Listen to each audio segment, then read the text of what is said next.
ओम साई राम। स्वागत है आपके अपने चैनल साई जीवन माला पे। तो आज हम आपको साई सचेत के अध्याय 8 का जो कल हमने आप लोगों को सुनाया था, आगे का पार्ट आप लोगों को सुनाते हैं। तो चलिए, वीडियो चालू करने से पहले आप लोगों से मैं हर बार की तरह एक ही प्रार्थना करना चाहूँगा। अगर आप सभी साई सचेत का यह महाग्रंथ का पाठ श्रवण कर रहे हैं और सुन रहे हैं, तो आप लोग इस वीडियो को साई सचेत के महाग्रंथ के पाठ को कृपया पूरा सुने, अंत तक सुने, बीच में ना छोड़ें, क्योंकि हम सभी साई सचेत का यह पाठ कोरोना महामारी के प्रकोप से संसार की रक्षा के लिए साईनाथ महाराज को सुना रहे हैं और बाबा से प्रार्थना हर समय हर पल कर रहे हैं कि बाबा इस महामारी से जल्द निजात दिला, हर समय की भांति सामान्य जीवन को फिर से पुनः चालू करें। तो चलिए शुरुआत करते हैं साई सचेत के अध्याय 8 का, जो कल हमने आप लोगों को सुनाया था, जो आगे का पाठ बाकी था। बोलिए श्री सच्चिदानंद सद्गुरु श्री साईनाथ महाराज की जय। इस संसार में मानव जन्म अति दुर्लभ है। हर मनुष्य की मृत्यु तो निश्चित ही है और वह किसी भी क्षण उसका आलिंगन कर सकती है। ऐसी ही धारणा कर हमें अपने ध्येय की प्राप्ति में सदैव तत्पर रहना चाहिए। जिस प्रकार खोए हुए राजकुमार की खोज में राजा प्रत्येक संभव उपाय प्रयोग में लाता है, इसी प्रकार किंचित मात्र भी विलंब ना कर हमें अपने अभिष्ट की सिद्धि के हेतु शीघ्रता करना ही सर्वथा उचित है। अतः पूर्ण लगन और उत्सुकता पूर्वक अपने ध्येय, आलस्य और निद्रा को त्याग कर हमें ईश्वर का सर्वदा ध्यान रखना चाहिए। यदि हम ऐसा ना कर सके तो हमें पशुओं के स्तर पर ही अपने को समझना चाहिए। आप अगर भगवान की पूजा करते हैं, जिस भी भगवान की पूजा करते हैं, साईनाथ की पूजा करते हैं, एकाग्र मन से ध्यान लगाकर और सच्चे मन से पूजा कीजिए, तभी आपकी पूजा स्वीकार होगी।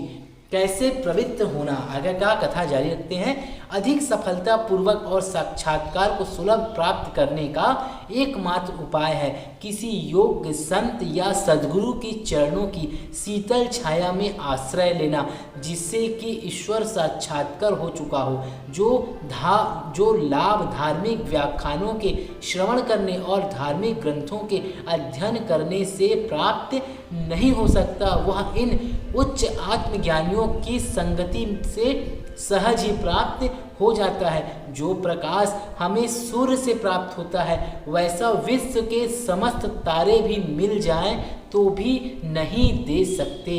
इसी प्रकार जिस आध्यात्मिक ज्ञान की उपलब्धि हमें सद्गुरु की कृपा से हो सकती है, वह ग्रंथों और उपदेशों से किसी प्रकार संभव नहीं है। उनकी प्रत्येक गतिविधि, मृदु भाषण, गुहा उपदेश, क्षमाशीलता, स्थिरता, वैराग्य, दान और परोपकारिता, मानव शरीर का नियंत्रण, अहंकार, शून्यता आदि गुण जिस प्रकार भी वे इस पवित्र मंगल विभूति द्वारा व्यवहार में आते हैं, सत्संग द्वारा भक्त लोगों को उसके प्रत्यक्ष दर्शन होते हैं। इससे मस्तिष्क की जागृति तथा उत्तरोत्तर आध्यात्मिक उन्नति होती है। श्री साईं बाबा इसी प्रकार के एक संत या सद्गुरु थे। यद्यपि वे बाह्य रूप से एक फकीर का अभिनय करते थे, परंतु वे सदैव आत्मलीन रहते थे। वे समस्त प्राणियों से प्रेम करते और उनमें भगवत दर्शन का अनुभव करते थे। सुखों का उनको कोई आकर्षण ना था और ना वे आपत्तियों से विचलित होते थे। उनके लिए अमीर और फकीर दोनों ही एक समान थे। जिनकी केवल कृपा से भिखारी भी राजा बन सकता था, वे शिरडी में द्वार द्वार घूमकर भिक्षा उपार्जना किया करते थे। यह कार्य वे इस प्रकार करते थे। बाबा की भिक्षावृत्ति की कथा अब हम आपको सुनाते हैं। देखा आपने, साई सचेत में भी कहा गया है कि अगर आपको प्रभु को पाना है, साईं को पाना है, तो साधु संतों के सानिध्य में रहें, उनके गुरुवाणी को सुने, उनकी बातों पे अमल करें। आप लोगों को भले कुछ अलग रखता होगा कि मैं आप लोगों को साई सचेत का ग्रंथ सुना रहा हूँ, मेरी इतनी आस्था क्यों है? क्योंकि मैं खुद बाबा से जुड़ा हुआ हूँ और मैं साईं के चमत्कारों का साक्षात अनुभव किया हूँ और बाबा की ऐसी कृपा है कि मैं आप लोगों को शब्दों में बता ही नहीं सकता।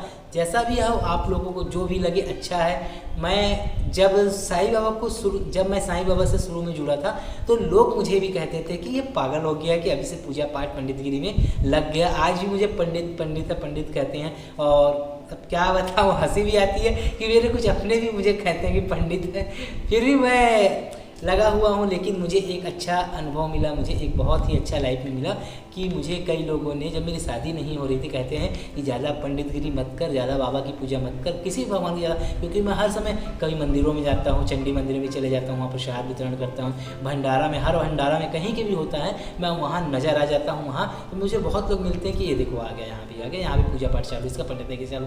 मतलब मेरी जो शुरू से ही एक क्वालिटी है कि मुझे सेवा का काम बहुत ही पसंद है और बचपन से मैं करते आ रहा हूँ। तो लोग मुझे सजेशन देते थे कि ज़्यादा पंडितगिरी मत कर, पूजा पाठ मत कर, नहीं तो तेरी शादी नहीं होगी, ये है वो, लड़कियां आजकल की पसंद नहीं करती, ऐसा ऐसा मुझे बहुत सी बातें सुनने में मिली थी। इसका आगे का अध्याय में और आपको बताऊंगा कि फिर मेरी लाइफ में क्या हुआ। तो चलिए शुरुआत करते हैं। बाबा की भिक्षावृत्ति।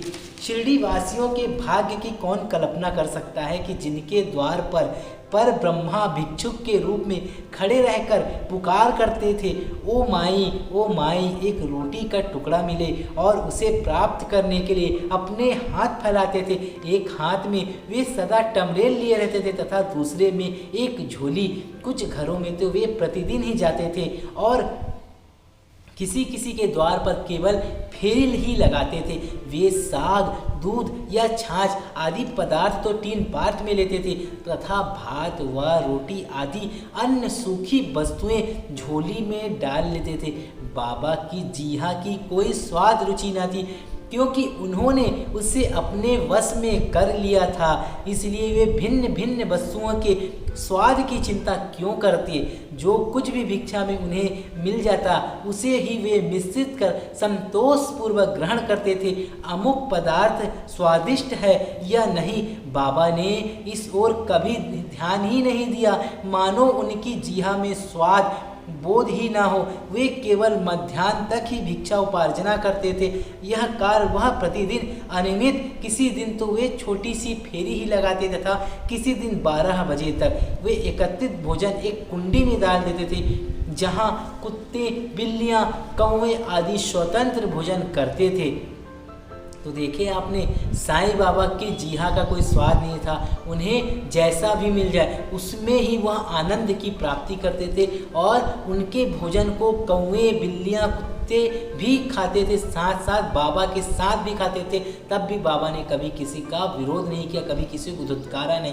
ऐसे थे मेरे साईनाथ महाराज। अगर हम और आप खाना खाने बैठते हैं, हमारे खाने में थोड़ा सा नमक कम हो जाए, साग में नमक ज़्यादा हो जाए, मिर्च मसाला ज़्यादा हो जाए, तो हम ऐसे क्रोधित हो जाते हैं जैसे हम किसी जंग में लड़ने जा रहे हैं। अगर आप भी ऐसा करते हैं तो कृपया सावधान हो जाइए, अपनी जीवा को कंट्रोल में करके रखिए, क्योंकि घर की जो नारियां हैं कितनी दिन भर मेहनत करके और सुबह से उठ के भोजन पकाती हैं और हम लोगों को खिलाती हैं, और हम लोग थोड़ा सा नमक ऊपर नीचे हो जाता है तो हम ऐसे गुस्सा हो जाते हैं, ऐसा क्रोधित हो जाते हैं जैसे हम उनको मार ही डालेंगे। अगर आप ऐसा करते हैं तो साईं सच्चिद के इस ग्रंथ में बताई गई इस बातों पे आप अमल करें और यह बात का भी विशेष पे ध्यान दीजिए। अगर आप घर में ऐसा करते हैं तो बिल्कुल कदापि ना करें और अच्छे से रहें। थोड़ा नमक कम ज़्यादा हो जाता है, थोड़ा तारीफ कर दिया करें, तारीफ से आपको कुछ नहीं जाएगा, बल्कि आपके घर की नारियाँ, आपके घर की महिलाएं, माता बहनें बहुत ही खुश होंगी, क्योंकि उनका घर ही 4 दीवारी के अंदर होता है। आप कितना उन्हें घुमाते हैं, कितना उन्हें बाहर निकालते हैं, खुद सोच कर देखिए। ठीक है, चलिए आगे जारी करते हैं। एक स्त्री थी जो मस्जिद में झाड़ू लगाया करती थी, रोटी के 10-12 टुकड़े अपने घर ले जाती थी, परंतु किसी ने कभी उसे नहीं रोका। जिन्होंने स्वप्न में भी बिल्लियां और कुत्ते को भी कभी दुत्कार नहीं भगाया, वे भला निसहाय गरीबों को रोटी के कुछ टुकड़ों को उठाने से क्यों रोकते। ऐसे महान पुरुष का जीवन धन्य है। शिरडी वासी तो पहले पहल उन्हें केवल एक पागल ही समझते थे और वे शिरडी में इसी नाम से विख्यात भी हो गए थे। जो भिक्षा के कुछ टुकड़ों पर निर्वाह करता हो, भला उसका कोई आदर कैसे करता। परंतु ये तो उदार हृदय, त्यागी और धर्मात्मा थे। यद्यपि वे बाहर से चंचल और अशांत प्रतीत होते थे, परंतु अंतःकरण से दृढ़ और गंभीर थे। उनका मार्ग गहन तथा गुण था। फिर भी ग्राम में कुछ ऐसे श्रद्धावान और सौभाग्यशाली व्यक्ति थे जिन्होंने उन्हें पहचान कर एक महान पुरुष माना।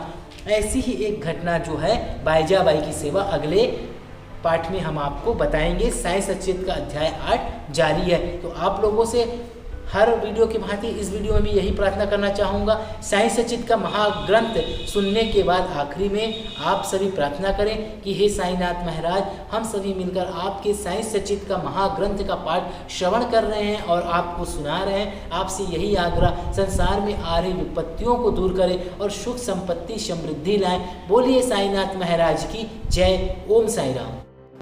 मेरे दर को छोड़कर नहीं जाना। साई सचरित अध्याय 8 की कथा अभी जारी है।